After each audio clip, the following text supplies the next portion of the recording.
साथियों, जो वर्तमान में जो नेता निर्माण हुआ वो पार्टी और हाईकमांड का गुलाम है, जिनको आप लोग नेता मानते हो। जो खुद गुलाम है वो हमारी समस्याओं का समाधान कैसे करेगा?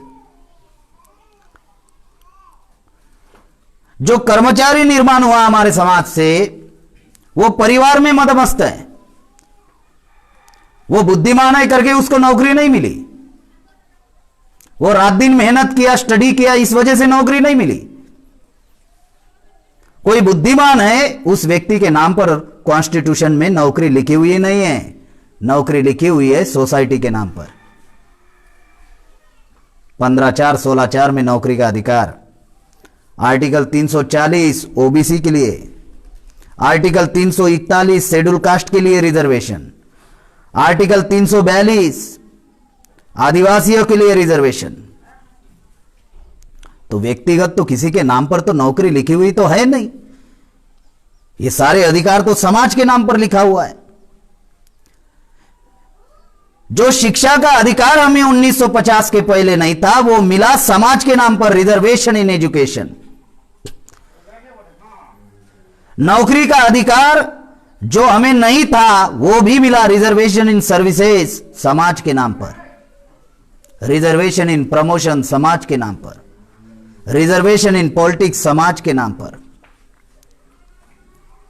मिला समाज के नाम पर, लेकिन हमारे लोगों ने लगाया परिवार के लिए 100%, 100%। इस वजह से ये सारा सत्यानाश हुआ। वो कहते हैं ना कि मैंने मेहनत की, मैं अधिकारी बना, मैं नौकरी पर लगा, तो भाई समाज के सर्टिफिकेट क्यों जोड़े? इतने बुद्धिमान थे तो सर्टिफिकेट जोड़ने नहीं चाहिए थे, हैं? अगर इतने बुद्धिमान थे कि खुद के बलबूते पर आपने नौकरी ली तो फिर सोसाइटी के सर्टिफिकेट जोड़ने का मतलब क्या है? क्यों जोड़े? कास्ट सर्टिफिकेट क्यों जोड़ी? वैलिडिटी क्यों जोड़ी? इसका मतलब करोड़ों लोग स्कूल में जाकर पढ़ा नहीं सकते, इसलिए करोड़ों लोग अपना प्रतिनिधि भेजते, टीचर। करोड़ों लोग, लाखों लोग, 15 लाख का एक सांसद होता है, 15 लाख लोग दिल्ली के सांसद में एक एरिया के नहीं जा सकते, इसलिए 15 लाख लोग अपना प्रतिनिधि भेजते कि ये हमारा प्रतिनिधि हम भेज रहे, हमारे लिए काम करेगा। तो ये तो समाज के नाम पर है। जो समाज के नाम पर हमको मिला, हमारे लोगों ने परिवार के लिए लगाया, इज इक्वल टू सत्यानाश। इस वजह से क्या हुआ कि जो हमारे समाज में जो कर्मचारी निर्माण हुआ वो कर्मचारी अपने परिवार में मदमस्त है। इसका परिणाम यह हुआ कि खुद कर्मचारी बना लेकिन अपने बच्चों का भविष्य भी बना नहीं पा रहा है। खुद कर्मचारी बना लेकिन बच्चे को कर्मचारी भी नहीं बना पा रहा है। क्यों? जिस अधिकार से कर्मचारी बना उस अधिकार को बचाने के लिए कुछ काम ही नहीं किया। 10 से 5 नौकरी, घर में आया, बीवी बच्चे। जो छात्र निर्माण हुआ, मिसगाइडेड मिसाइल है, टीवी चैनल की वजह से, पेपर की वजह से। और ये 3 ही वर्ग समाज का नेतृत्व कर सकते हैं। गरीबी हमारे समाज की सबसे बड़ी समस्या नहीं है, ये तो परिणाम है। गरीबी परिणाम है। गरीब क्यों है? गरीबी समस्या नहीं है, भूखमरी समस्या नहीं है, लाचारी समस्या नहीं है, नौकरी नहीं मिल रही ये समस्या नहीं। क्यों नहीं मिल रही? रिजर्वेशन समाप्त हुआ ये समस्या नहीं है, ये परिणाम है।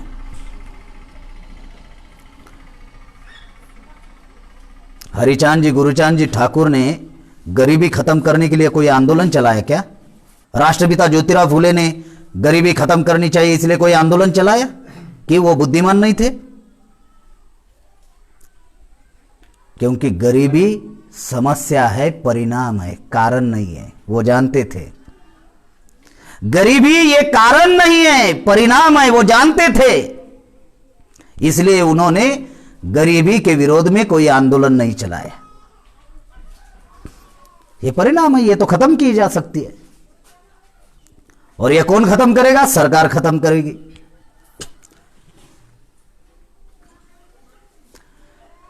साथियों, जो परिस्थितियां भारत में निर्माण हुई है वर्तमान में, कि जो समस्या अंग्रेज काल में नहीं थी वो समस्या आज आजाद भारत में निर्माण हुई। अंग्रेज काल में भारत गुलाम था, 11 करोड़ लोग गरीबी में थे। देश आजाद हुआ करके बताया जा रहा है 15 अगस्त 1947 को, आज 83 करोड़ लोग गरीबी में चले गए।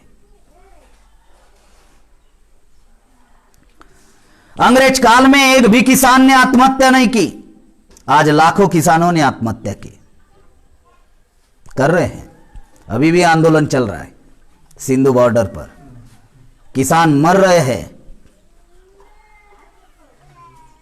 बारिश गिर रही, ठंड पड़ रही है, फिर भी लगे हुए हैं, तो बहुत सारे किसान मर गए अभी भी। अंग्रेज काल में एक भी महिलाओं के ऊपर बलात्कार नहीं हुआ, आज हर 5 मिनट के अंदर एक महिला के ऊपर अत्याचार होता है। यह आजाद भारत और वह गुलाम भारत था। परिस्थितियां बता रहा हूं। अंग्रेज काल में नक्सलवाद नाम की समस्या नहीं थी, आजाद भारत में नक्सलवाद निर्माण हुआ। अंग्रेज काल में भारत गुलाम था, आतंकवाद नाम की समस्या नहीं थी, आजाद भारत में निर्माण हुआ। अंग्रेज काल में हम गुलाम थे, चाहे तो अंग्रेज एनआरसी ला सकते थे कि भाई अपनी नागरिकता साबित करो। आज आजाद भारत में खुद की नागरिकता साबित करनी पड़ेगी। साबित करे तो भारत में रहोगे, नहीं करोगे तो डिटेंशन कैंप में जाओगे। परिस्थितियां बता रहा हूं। प्रतिदिन हमारे विरोध में निर्णय लिए जा रहे, प्रतिदिन हमारे विरोध में षड्यंत्र किए जा रहे, और हम आराम से बैठे हुए। प्रतिदिन चल रहा है और हम निश्चिंत है कि साला कुछ भी नहीं हो रहा है। हाँ? 15 डिपार्टमेंट बेच दिए, फिर भी हम निश्चिंत है, कुछ भी नहीं हो रहा है। जब 27,000 कंपनियां भारत में आएगी तो पूरा भारत खरीद लेंगे, तो भी लोग बोलेंगे कुछ नहीं हुआ है। भाई क्या हुआ है? कुछ नहीं हुआ। संविधान खत्म हो चुका है, फिर भी लोग बोल रहे कहां खत्म हुआ? संविधान पर ही तो देश चल रहा है। एक ही अधिकार बचा हुआ है, पूरा खत्म हो गया। वो एक ही अधिकार बचा हुआ है, और वो अधिकार है बोलने का, freedom of speech and freedom of expression, बोलने का अधिकार। अगर ये खत्म हो गया तब हम लोगों को अक्ल आएगी कि नहीं अभी खत्म हो गया, ये बचा हुआ है, इसलिए बोलने के लिए गांव में आया हूं।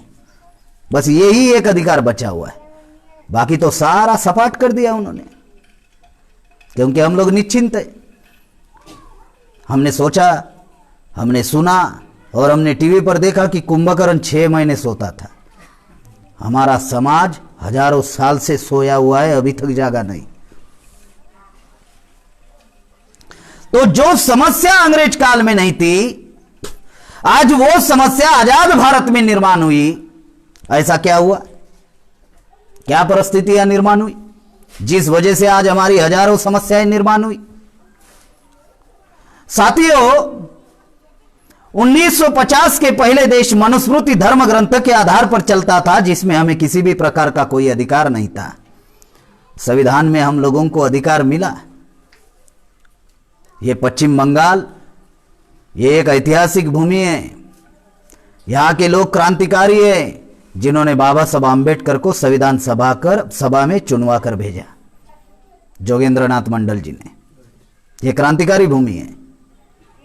यह कर्जा है पूरे भारत के ऊपर। SC ST OBC के जो पूरे भारत में लोग रहते हैं ना, तो ये बंगाल के लोगों का कर्जा है हमारे ऊपर। अगर बाबा साहब संविधान सभा में नहीं जाते तो हमें कोई अधिकार नहीं मिलता। तो 50 के पहले देश जो है ये मनुस्मृति धर्म ग्रंथ के आधार पर चलता था, जहां पर हमको किसी भी प्रकार का कोई अधिकार नहीं था।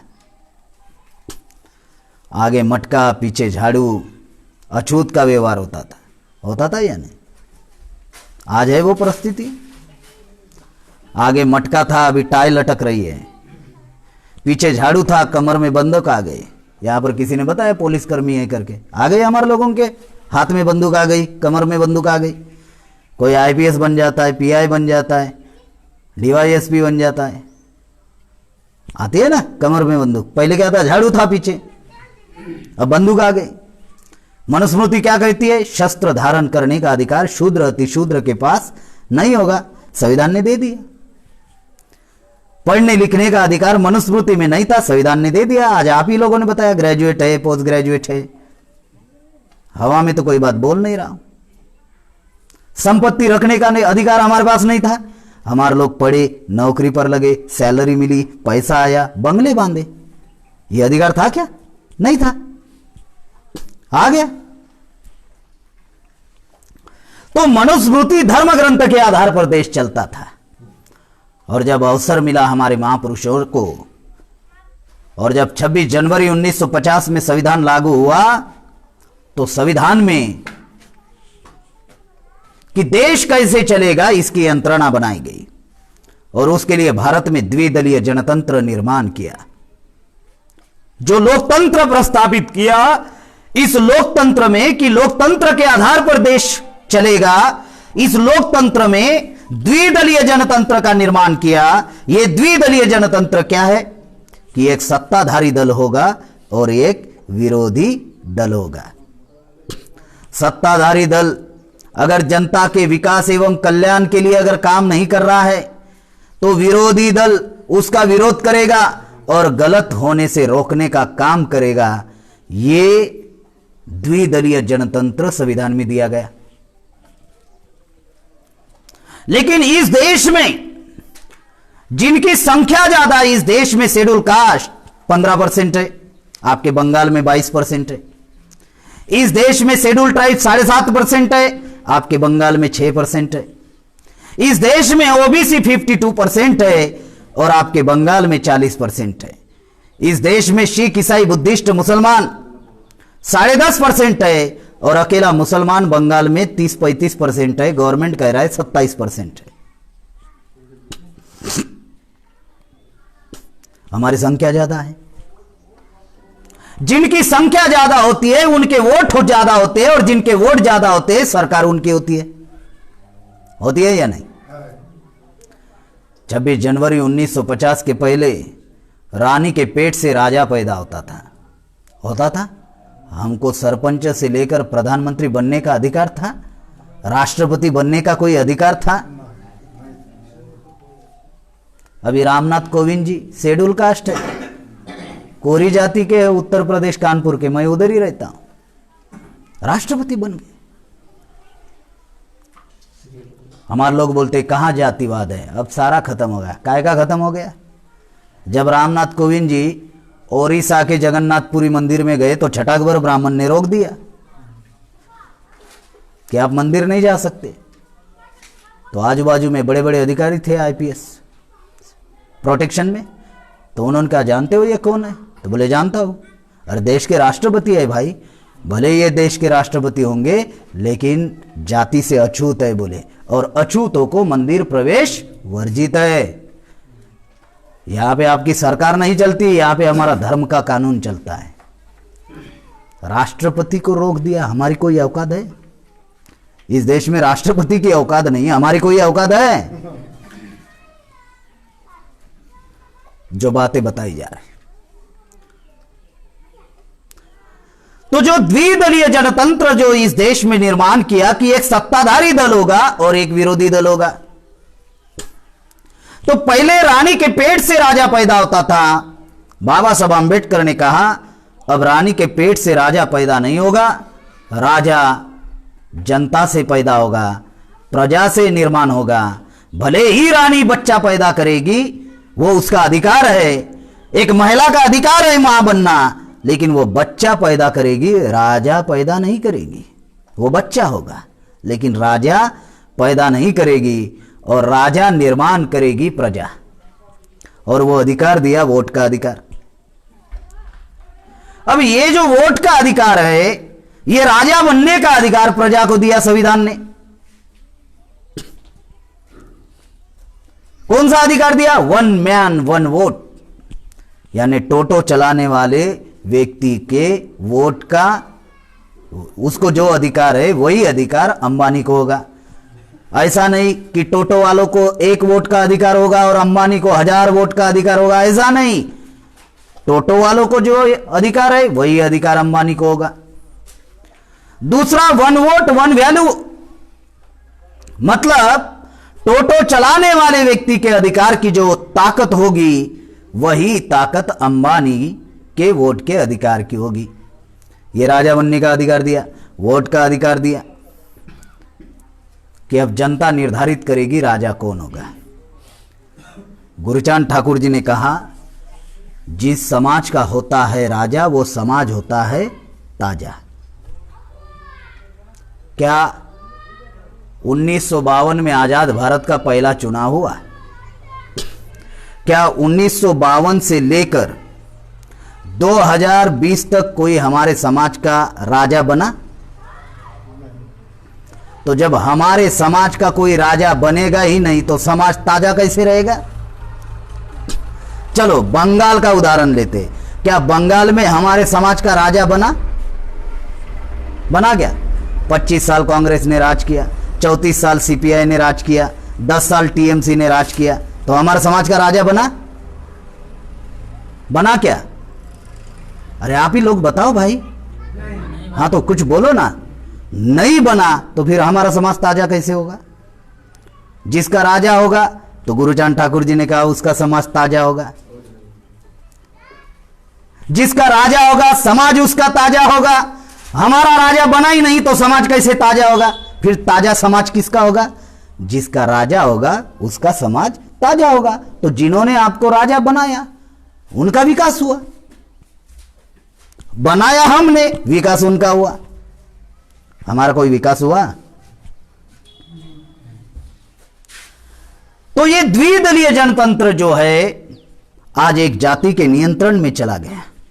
द्विदलीय जनतंत्र, एक सत्ताधारी दल होगा, एक विरोधी दल होगा। 55 साल कांग्रेस ने राज किया, 19 साल बीजेपी ने राज किया। कांग्रेस किसने बनाई? चैटर्जी, बैनर्जी, मुखर्जी, आगरकर, गोखले, तिलक। कौन जाति के थे? कोई SC ST OBC थे क्या? कोई मुसलमान थे?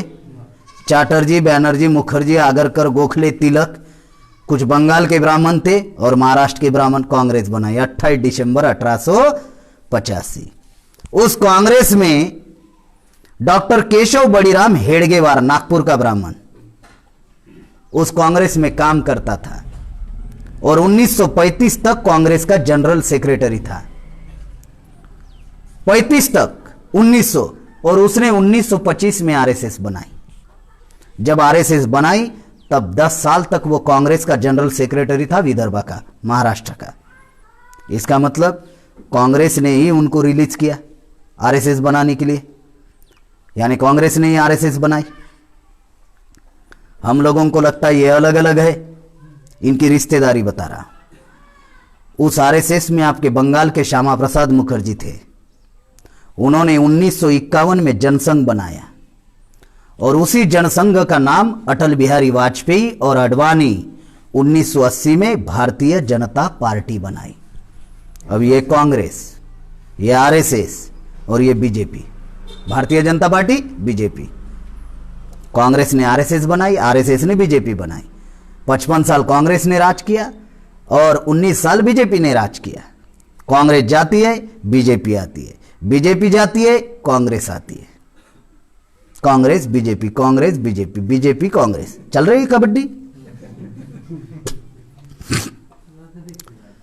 अगर रिश्तेदारी देखी जाए तो ये दादी है, आरएसएस इसका बच्चा है और आरएसएस का बच्चा ये बीजेपी है। मतलब बीजेपी ये कांग्रेस का पोता है। दादी जाती है, पोता आता है, पोता जा रहा है, दादी आ रही। और ला कौन रहे? हम लोग। अब गुरुचांद ठाकुर जी कह रहे हैं कि जिस समाज का होगा राजा वो समाज होगा ताजा। तो हमने राजा किसको बनाया? तो हमारा समाज कैसे ताजा होगा? हाँ, कैसे ताजा होगा? जिन्होंने हमारे साथ इतिहास में समानता का व्यवहार नहीं किया, जिन्होंने हमारे साथ इतिहास में गुलाम बनाकर रखा, वो आजाद भारत में हमारे साथ समानता का व्यवहार करेंगे किस आधार पर? कोई गारंटी है? ये द्विदलीय जनतंत्र उनके नियंत्रण में, जिस पर देश चलता है।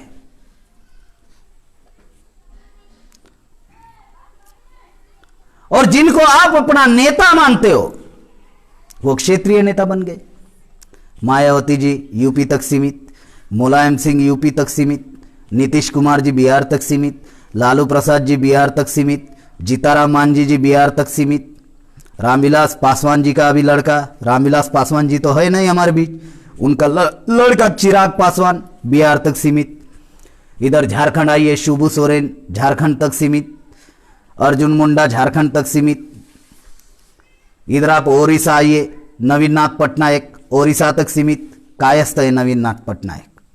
इधर गुजरात जाइए, छोटू भाई वसावा जिसने पार्टी बनाई वो गुजरात तक सीमित। महाराष्ट्र में जाइए, शरद पवार महाराष्ट्र तक सीमित, रामदास अठवले प्रकाश आंबेडकर महाराष्ट्र तक सीमित। जिनको आप अपना नेता मानते हो वो क्षेत्रीय नेता बन गए, आगे जाकर जाति के नेता बन गए। मायावती जी चमारों की नेता, मुलायम सिंह यादवों का नेता, नीतीश कुमार कुर्मी का नेता, लालू जी यादवों का नेता, जीताराम जी मांझी मुसर का नेता, चिराग पासवान जो है वो पासवानों का नेता, शिबू सोरेन संतालों का नेता, अर्जुन मुंडा मुंडा सरदारों का नेता, छोटूभाई वसावा भील का नेता, शरद पवार जी मराठों का नेता, रामदास अठवले प्रकाश अंबेडकर महारों का नेता, लेकिन सोनिया गांधी देश का नेता, अडवाणी देश का नेता। खेल समझ में आ रहा है? ये देश के नेता और हमारे जाति के नेता। हमारे नेता क्षेत्रीय नेता, हमारे नेता जाति के नेता, लेकिन सोनिया गांधी, अडवाणी, अमित शाह देश के नेता। वो जाति के नेता नहीं, वो ब्राह्मणों के नेता नहीं, वो देश के नेता। उन्होंने ठेका ले रखा है देश के नेता। और हमारे समाज में अगर कोई नेता हुआ तो वो जाति का नेता। द्विदलीय जनतंत्र आप लोगों को बता रहा हूं, जिससे हमारी हजारों समस्या हुई, जिनको हम अपना नेता मानते, चुनकर भेजते। बाबा साहब ने क्या कहा जानते हो?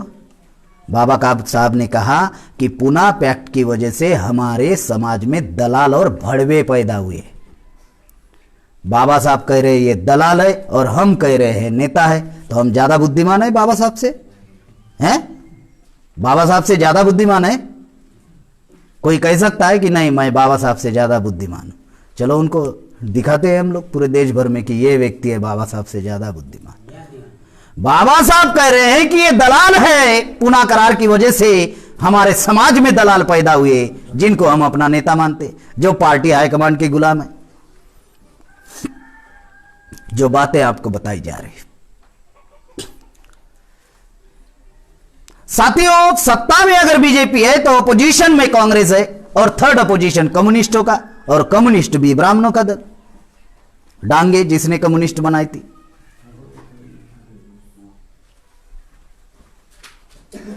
तीनों भी दल ब्राह्मणों के।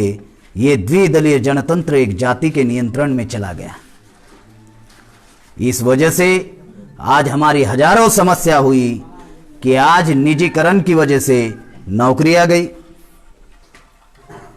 आरक्षण समाप्त हो रहा है, सेज की वजह से जमीन समाप्त हो रही है।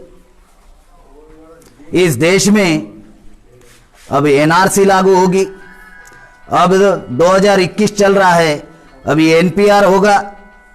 एनपीआर में आपसे जानकारी मांगी जाएगी।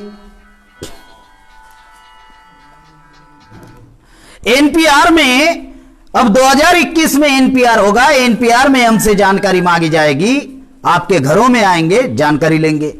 और जानकारी में क्या कहेंगे जानते? हम तो जानकारी मांग रहे, कागजात थोड़ी मांग रहे। तो जानकारी मांगेंगे, और जैसे ही जानकारी मांगेंगे वो जानकारी ब्लॉक ऑफिस में जमा होगी, और ब्लॉक ऑफिस में जमा होने के बाद उसका डिवाइडेशन होगा ब्लॉक ऑफिस पर, कि जानकारी के आधार पर जो नागरिक साबित हो सकते हैं उनकी एक लिस्ट बनेगी, और जानकारी के आधार पर जो नागरिक साबित नहीं हो सकते उनकी भी एक लिस्ट बनेगी। अब जानकारी के आधार पर जो नागरिक साबित नहीं हो सकते उनको डाउटफुली सिटीजनशिप में डाला जाएगा, और उनको दूसरा पॉइंट है लीगल नोटिस भेजेंगे और कहेंगे आपने जो जानकारी एनपीआर में दी उस जानकारी के आधार पर आप भारत के नागरिक साबित नहीं हो रहे हो, तो कृपा करके दस्तावेज ब्लॉक ऑफिस पर जमा करें। अब हमारे पास कोई दस्तावेज तो है नहीं 1970 के पहले का, कोई भी दस्तावेज नहीं है। कहां से लाएंगे हमारे लोग? जिन शेड्यूल कास्ट लोगों के पास अछूत का व्यवहार हुआ वो कहां से लाएंगे? जो आदिवासी हजारों सालों से जंगल के आसपास रह रहा है वो कहां से लाएगा डॉक्यूमेंट्स? बहुत सारे ओबीसी लोगों के पास में डॉक्यूमेंट्स नहीं है, तो हमारे लोग डॉक्यूमेंट्स सादर नहीं कर पाएंगे। तो तीसरा मुद्दा है, ट्रिब्यूनल एक्ट के अंतर्गत उनको पूछा जाएगा कि आप किस देश के नागरिक हो। अगर भारत के नागरिक नहीं हो तो आप किस देश के नागरिक हो? बांग्लादेश के हो, पाकिस्तान के हो, नेपाल के हो, भूटान के हो, जापान के हो, कहां के हो? जिस देश के नागरिक हो वहां के कागजात सादर करो। अब भारत का ही नागरिक है ये साबित नहीं कर रहा है तो किस देश का नागरिक है ये कहां से साबित करेगा? और जब वो ट्रिब्यूनल एक्ट के अंतर्गत साबित नहीं करेगा तो चौथा बिंदु है, फिर उसको डिटेंशन कैंप में डाला जाएगा। हर एरिया में, हर राज्य में डिटेंशन कैंप बनेंगे। भारत में जमीन की कमी नहीं है और एक डिटेंशन कैंप में 4-5 हजार लोगों को डाले जाएंगे। उसमें महिलाओं की क्या सुरक्षा है? कोई सुरक्षा है? 4-5 हजार लोग एक ही साथ में रहेंगे। लड़कियों की क्या सुरक्षा है? और जैसे ही आप डिटेंशन कैंप में जाएंगे तो पहले अधिकार से वंचित होंगे और वो अधिकार है वोट का अधिकार। दूसरा, संविधान के द्वारा जितने भी अधिकार आप लोगों को मिल रहे वो सारे अधिकार निरस्त हो जाएंगे। तीसरा, भारत सरकार की जितनी भी सुख सुविधाएं आपको मिल रही हैं वो सुख सुविधा आपको नहीं मिलेगी। ये हवा में नहीं बोल रहा हूं, आसाम में डिटेंशन कैंप बना हुआ है। दिनेश प्रजापति और तारा प्रजापति, एक ही उदाहरण दे रहा हूं, समय हमारे पास बहुत कम है। दिनेश प्रजापति, तारा प्रजापति, ओबीसी के लोग अपनी नागरिकता साबित नहीं कर पाए तो डिटेंशन कैंप में जाना पड़ा।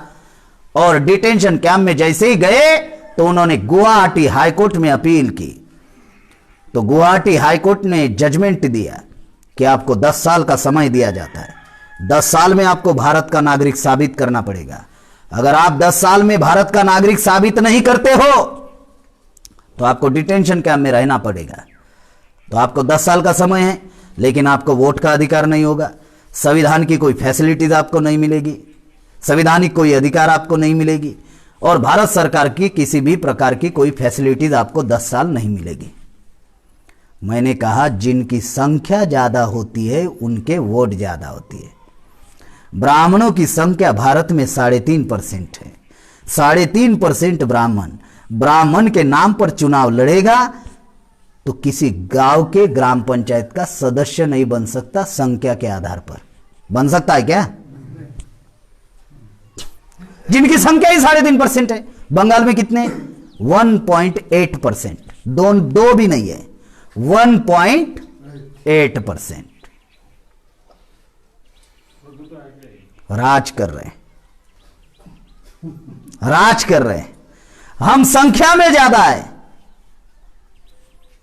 हमारा राज नहीं है। तो जिनकी संख्या कम होती है उनके वोट कम होते हैं। आज हमारी संख्या ज्यादा है, हमारे वोट ज्यादा है। कल तक हम जागरूक नहीं थे, आज हमारा समाज जागरूक हो रहा है या नहीं? 20-25 साल पहले हमारा समाज और अभी कुछ परिवर्तन है या नहीं? मान्यवर काशीराम साहब ने काम किया, बहुत सारे लोगों ने काम किया।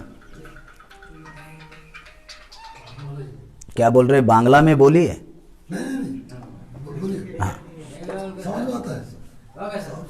साथियों, आज हमारा समाज जागरूक है तो उन्होंने एनआरसी लाई, यानी हमारे समाज का वोट का अधिकार वो आने वाले दिनों में एनआरसी से खत्म करने का प्रयास करने वाले। इसलिए आपके गांव में अगर जानकारी लेने के लिए अगर एनपीआर के कोई लोग आते हैं तो आपको जानकारी नहीं देनी है। जानकारी दोगे तो फंसोगे, जानकारी नहीं दोगे तो बचोगे। अभी आपको निर्णय लेना है। ये परिस्थितियां जो है इस देश में निर्माण हुई है, हमारे सारे संवैधानिक अधिकार समाप्त हो चुके हैं, सिर्फ एक अधिकार बचा हुआ है, बोलने का अधिकार, उसको भी वो खत्म करने का प्रयास कर रहे हैं। इस लॉकडाउन में धारा 144 लगा दी, हो गया बोलने का अधिकार खत्म। 5 लोग इकट्ठा नहीं हो सकते। हाँ, कुछ भी कर रहे हैं वो लोग। मामला समझ में आ रहा है? इसलिए साथियों, ये लड़ाई हम लोग अलग अलग रहकर अगर लड़ते हैं तो हमारी पिटाई होने वाली है। ये लड़ाई मिलजुल कर लड़नी होगी। अगर शेड्यूल कास्ट अगर सोचते हैं कि हम इकट्ठा होकर लड़ेंगे तो संख्या 15% है। अपने बलबूते पर चुनाव भी लड़ते हो तो सिर्फ 68 चुनकर जाएंगे। बंगाल में 294 विधानसभा सीटें हैं। सरकार बनाने के लिए 148 चाहिए, 148। कितने जाते हैं आपके चुनकर? 68। सरकार बना पाओगे? फिर दीदी के पास जाना होगा, नहीं तो बसु उनके पास जाना होगा, नहीं तो कांग्रेस, नहीं तो अभी बीजेपी है मैदान में तो बीजेपी। अब जिन्होंने सत्यानाश इतने साल से किया उनको साथ में लेकर या उनके साथ में जाकर वो कल्याण करने वाले। शेड्यूल कास्ट अगर अपने अकेले बलबूते पर लड़ने का प्रयास भी करेगा तो भी पिटाई होगी। आदिवासी सोचेगा तो उनके तो 16 ही जा रहे हैं, 6%, 16 जा रहे हैं। सरकार बनाने के लिए 148 चाहिए। मामला समझ में आ रहा है? गंभीर मुद्दा बता रहा। अगर 294 विधानसभा सीटें हैं, कांग्रेस ने 25 साल राज किया, हमारा कोई कल्याण नहीं हुआ। सीपीआई ने 34 साल राज किया, हमारा कोई विकास नहीं हुआ, कल्याण नहीं हुआ। और दीदी ने भी, टीएमसी ने भी 10 साल राज किया, हमारा कोई विकास एवं कल्याण नहीं हुआ। ऐसे परिस्थिति में अब बीजेपी अपने पैर जमाने का प्रयास कर रही है बंगाल में। उनके हाथ में बहुत बड़ा शस्त्र है और उस शस्त्र का नाम है ईवीएम। उनके पास बहुत बड़ा शस्त्र है ईवीएम और वो अपने पैर जमाने वाले। तो ऐसे परिस्थिति में बहुत बड़ी समस्याएं निर्माण हो सकती है। अगर हम अलग अलग रहकर लड़ाई लड़ने का कोशिश करेंगे तो हम लोग जीत हासिल नहीं कर पाएंगे। कोई एक भी जाति अगर लड़ने का प्रयास करेंगे तो भारत में जातियां इस प्रकार से बनाई गई कि कोई भी जाति 1% नहीं है। कुछ जातियां इस एरिया में है तो नॉर्थ बंगाल में जाति नहीं है। वो जो बातें आपको बताई जा रही, कुछ जाति आपको 10 जिला में दिखेगी, उसके बाद में नहीं दिखेगी। तो हमारी कोई जाति 1% तो है ही नहीं। अगर कोई जाति अगर सोच रही है हम संख्या में इतने हैं, मिलकर लड़ाई लड़ेंगे तो भी हम ये जीत हासिल नहीं कर सकते। जातिवाद इस प्रकार से उन्होंने विभाजन किया कि हम लोग भविष्य में एक ना हो पाए। इसलिए साथियों, ये लड़ाई हम SC ST OBC माइनॉरिटी को मिलजुल कर लड़नी होगी। आज 27% मुसलमान है। अगर 27% मुसलमान अगर भारत में हैं, ये गवर्नमेंट कह रहा है, 10 साल पहले का आंकड़ा है, अभी गिनती होगी तो आंकड़ा बढ़ेगा। मुझे जानकारी मिली कि करीबन 35% के आसपास मुसलमान हैं बंगाल में। अगर शेड्यूल कास्ट की 68 सीटें हैं, शेड्यूल ट्राइब की 16 सीटें होते 84। अगर मुसलमान 35% है तो 50 सीटें मुसलमान अपनी निकाल सकते हैं। अगर मुसलमानों के साथ अगर कोलैबोरेशन किया जाए, मुसलमानों के साथ अगर समझौता किया जाए तो SC ST और मुसलमान होते 134। अगर 10% भी OBC हमारे साथ आ जाए तो इस बंगाल में सरकार आप लोग बना सकते हो, अपनी सरकार बना सकते हो, अपना राजा बना सकते हो। ऐसा किया जा सकता है। लेकिन अलग अलग रहकर अगर हम लोग लड़ाई लड़ेंगे तो ना हमारी समस्या का समाधान होगा, ना किसी समाज की समस्या का समाधान होगा, तो केवल मात्र ब्राह्मण का विकास होगा। अब बंगाल के लोगों के हाथ में है, आप राजा किसको बनाना चाहते हैं जिसका राजा होता है उसका विकास होता है, उसका कल्याण होता है, उनके बच्चे फॉरेन में जाते हैं, पढ़ते हैं, पॉलिटिक्स में जाते हैं, अधिकारी बनते हैं। और जिसका राजा नहीं होता उनके बच्चों को शिक्षा नहीं मिलती है, खेत में काम करना पड़ता है, चारवाग बन जाता है, रोज मजूरी करता है। अभी आपको निर्धारित करना है कि आने वाले पीढ़ी का भविष्य बचाना है या फिर आने वाले पीढ़ी को गुलामी में लेकर जाना है, वो आपको निर्धारित करना है। मेरा काम था आपको जो जानकारी देना, वो जानकारी मैंने आप लोगों को दी। ये आंदोलन, ये लड़ाई, हम लोग ऐसा मानते हैं कि 15 अगस्त 1947 को देश आजाद नहीं हुआ, बल्कि ये ट्रांसफर ऑफ पावर बिल है, सत्ता का हस्तांतरण। अंग्रेज नाम का विदेशी गया और ब्राह्मण नाम का विदेशी इस देश में हुक्मरान बना। 1947 में 11.5 लाख अंग्रेज थे और ब्राह्मण कितने थे जानते? 45 लाख, 50 लाख भी नहीं, आधा करोड़ भी नहीं, 11.5 लाख अंग्रेज भाग गए। 35 करोड़ लोक संख्या थी भारत की, 1 करोड़ लोग रास्ते पर उतरे, 11.5 लाख भाग गए। बामसेप 1978 में निर्माण हुआ, आज उसको 42 साल हो रहे। जिनके राष्ट्रीय अध्यक्ष वामन मेश्राम साहब है, जिनके नेतृत्व में ये आंदोलन पूरे देश भर में चल रहा है। 42 साल में लोग हमें कहते हैं कि आप लोगों ने क्या किया। 42 साल में हम लोगों ने बामसेप 31 राज्य का संगठन बनाया। 550 जिला में हमारे यूनिट है, 5000 तहसील में हमारे यूनिट है। भारत में 60,000 ब्लॉक है, उनमें से 22,000 ब्लॉक में हमारे यूनिट है। भारत में 7,20,000 गांव है, उनमें से 2.5 लाख गांव में हमारे यूनिट है और 3.5 से 4 लाख गांव तक हमारा संपर्क है। हमारे 5 बामसेप के भवन हैं, 2 बंगाल में हैं, आपके कलकत्ता में, 2 महाराष्ट्र में है, पुणे में, और 1 उत्तर प्रदेश लखनऊ में। 196 ऑफिसेस है, कुछ किराए पर है, कुछ खरीदे हुए। 5 भवन खुद बनाए हुए हैं आप लोगों की मदद से। साथियों, संगठन के पास में करीबन 2000 पूर्णकालीन प्रचारक है जो पूरे देश भर में हम लोग घूमते रहते हैं। जिला स्तर से लेकर नेशनल स्तर के 2000 प्रचारक है। 250 पौने 300 टू व्हीलर है, 46 फोर व्हीलर है, 2 प्रिंटिंग प्रेस है जहां पे डेली पेपर निकलता है, एक मराठी में और एक हिंदी में। उस पेपर का नाम है दैनिक मूल निवासी नायक। ये सारी जो बता रहा हूं डेवलपमेंट, ये सारा मोबाइल में पड़ा हुआ है, आप सर्च कर सकते हो जिनके पास एंड्रॉयड होगा। 7 भाषा में साप्ताहिक निकलता है, 2 मैगजीन निकलती है कि हिंदी और अंग्रेजी, और 85 ऑफशूट विंग हम लोगों ने बनाए हैं अलग अलग क्षेत्र में। डॉक्टरों का है, वकीलों का है, इंजीनियरों का है, कामगारों का है, मजदूरों का है, ट्रेड यूनियन है, सरपंच का है, पटवारी का है, विद्यार्थी का है, युवा का है, बेरोजगार का है, महिला का है, किसान का है। ऐसे अलग अलग क्षेत्र में हम लोगों ने 85 ऑफशूट विंग बनाए। साथियों, ये जो व्यवस्था है जिनको आप बदलना चाहते हो, इस व्यवस्था जो है ये मजबूत व्यवस्था है, पत्थर सरी की मजबूत व्यवस्था है। जिनके पास विधेय पालिका है, कार्यपालिका है, न्यायपालिका है, प्रचार प्रसार माध्यम है, बंदूक है, गोली है, दंडा है, कुछ भी कर सकते हैं वो। अगर पत्थर को अगर सिर मारोगे तो नुकसान किसका होगा?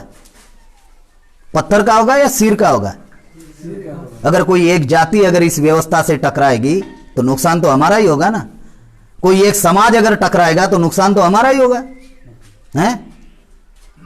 अगर पत्थर को सिर मारने के बजाय ये जो पत्थर सरी का व्यवस्था है, अगर इसको आप बदलना चाहते हो तो हमें भी पत्थर सरी का मजबूत बनना पड़ेगा, हमें भी पैरेलल सिस्टम डेवलप करना पड़ेगा।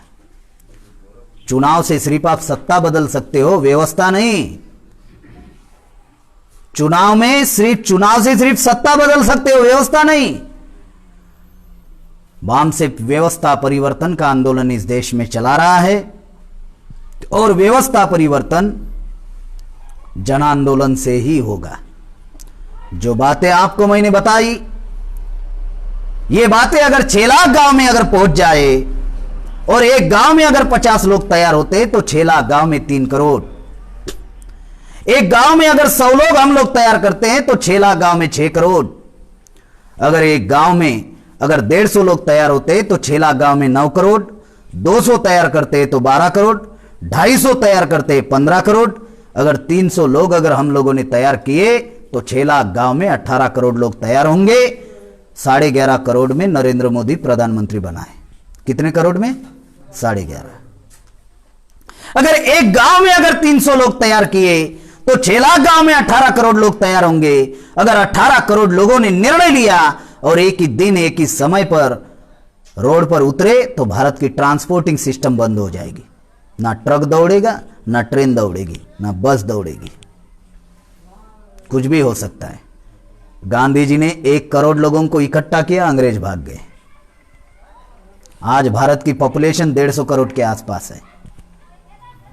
यह हो सकता है अगर हम लोग मिलजुल कर अगर ये लड़ाई लड़ते हैं तो ये हो सकता है, हम लोग कर सकते हैं। इस बंगाल में हमारी संख्या 95% है। Schedule caste 22%, schedule tribe 6%, OBC 40%, मुसलमान 27%, टोटल मार लो 95%। हमारी संख्या ज्यादा है, फिर भी हम लोग गुलाम लोग हैं और 1.8% वाला बंगाल में राज कर रहा है। इसलिए साथियों, ये लड़ाई हम लोगों को मिलजुल कर लड़नी होगी और ये लड़ाई लड़ते वक्त 2-3 बातों का ध्यान रखना होगा। पहली बात, समस्या सिर्फ बंगाल की नहीं है, पूरे देश की है। जातिवाद पूरे देश में है या नहीं? जाति व्यवस्था है या नहीं? वर्ण व्यवस्था पूरे देश में है। तो समस्या तो एक राज्य की तो है नहीं। हाँ, नौकरियां पूरे देश में खत्म हो रही, आरक्षण पूरे देश में खत्म हो रहा है, तो एक राज्य की समस्या है कि पूरे देश की समस्या है। तो एक बात जिंदगी में याद रखो, हमें देशव्यापी संगठन खड़ा करना होगा, देशव्यापी आंदोलन खड़ा करना होगा। अब दूसरी बात, यह समस्या एक जाति की नहीं है क्या? शेड्यूल कास्ट में 1700 जातियां हैं, शेड्यूल ट्राइब में 800 850 जातियां हैं, ओबीसी में 3743 जातियां हैं। यह करीबन 6743 जातियों की समस्या है, एक जाति की समस्या नहीं। तो दूसरा बिंदु याद रखो, 6743 जातियों को इस आंदोलन में जोड़ना होगा, उनके प्रतिनिधि इस आंदोलन में होना चाहिए।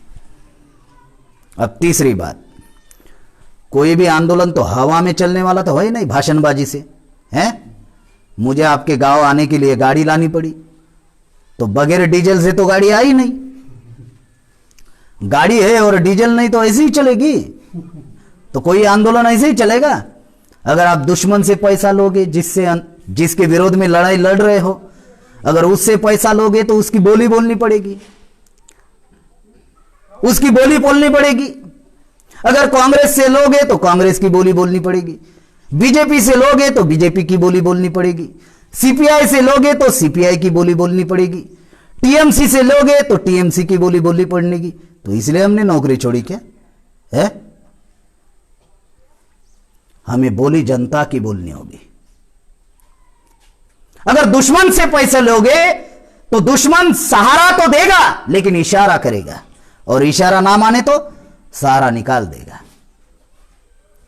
इसलिए यह आंदोलन हमें खुद के बलबूते पर चलाना होगा। यह आंदोलन हमें खुद के बलबूते पर चलाना होगा। अगर खुद के बलबूते पर यह आंदोलन चलाते हैं तो आने वाले दिनों में हम हुक्मरान बन सकते हैं, राजा बन सकते हैं। और ऐसा करने के लिए आपसे अपील भी कर रहा हूं, क्योंकि हमें बंगाल के हर गांव में, हर एरिया में जाना है, ये विचारधारा लेकर जाना है। आप लोग हमें साथ सहयोग देंगे, अपने कमाई का कुछ थोड़ा बहुत मदद आप लोग करेंगे, ताकि ये विचार महापुरुषों का गांव-गांव तक हम लोग पहुंचा सके, ऐसी आशा आपसे करते हैं। और जो बातें मैंने आप लोगों को बताई वो बातें आप जन जन तक पहुंचाएंगे, इतना ही कहते हुए मेरी बात को यही समाप्त करता हूं। जय मूल निवासी, जय भारत।